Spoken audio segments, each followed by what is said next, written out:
Hello everybody, welcome back to C8 Corvettes in beautiful sunny Sarasota, Florida. It's your Corvette buddy Lyle here to talk to you about more interesting and exciting Corvette stuff.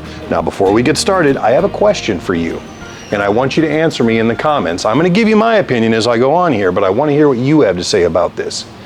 Is the new C8 too expensive?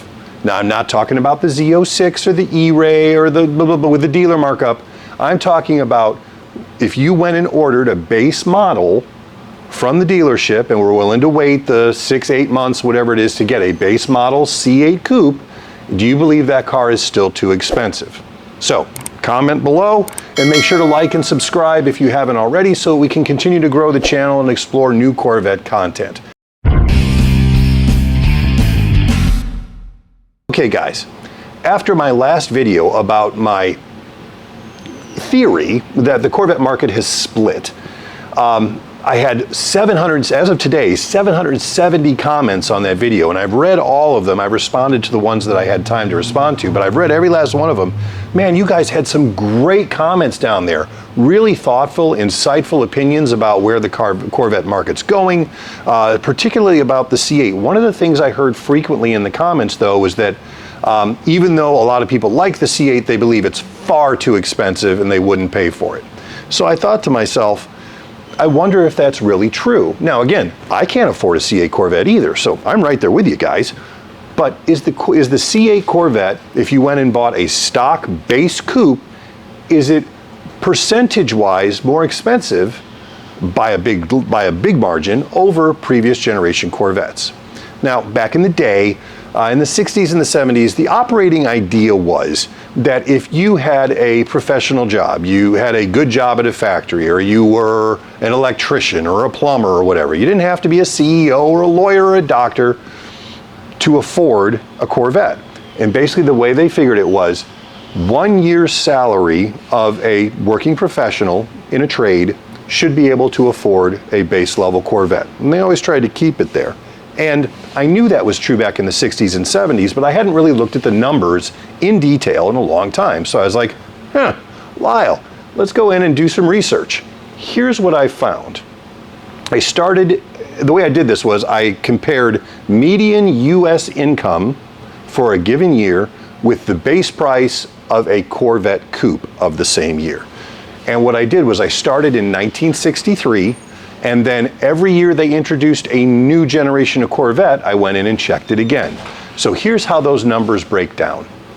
So in 1963, the year they introduced the split window coupe, median household income was $6,200, and a base coupe from Corvette was $4,252.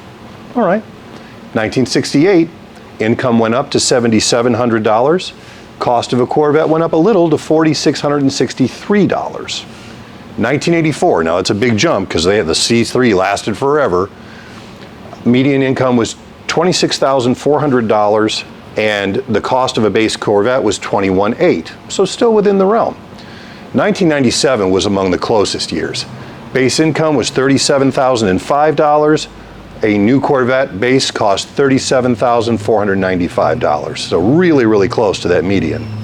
2005, beginning of the C6, $50,800 versus $44,245. 2014, the beginning of the C7, income was $53,657, base cost $51,995, and moving into 2020, obviously when the C8 was introduced, $67,521 was median income, and of course, as we all know, famously, the Corvette base with nothing on it was priced at $59,995.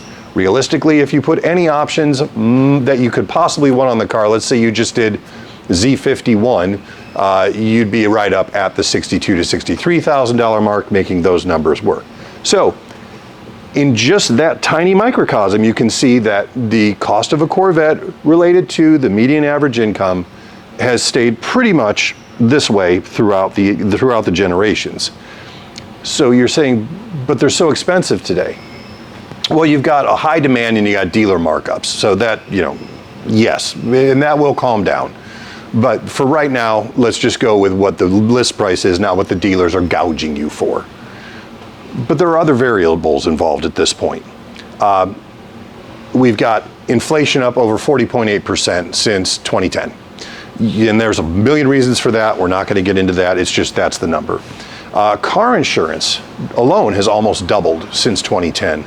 And we have so many other expenses today that our parents wouldn't have had back in the 1970s, right? Just think about the money we spend on cell phones, Wi-Fi, streaming services, all the modern conveniences that didn't exist back then that we all shell out every month for, and it's all having to come out of that same base income. So yes, I understand that if you take all of that into consideration, owning a brand new Corvette is a bit harder than it was, even though the prices haven't percentage-wise in relation to income gone up that much. That said, I still can't afford one, but I'd really like one.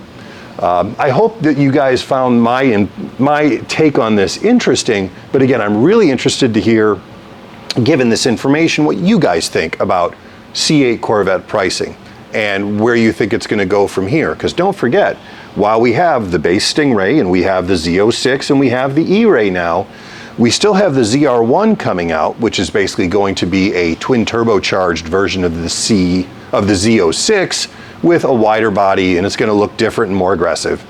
And then the Zora is supposed to come out after that, which is going to be that engine, twin turbocharged, with the addition of the 160 horsepower electric motor at the front like the E-Ray has, putting that car up near 1,000 horsepower.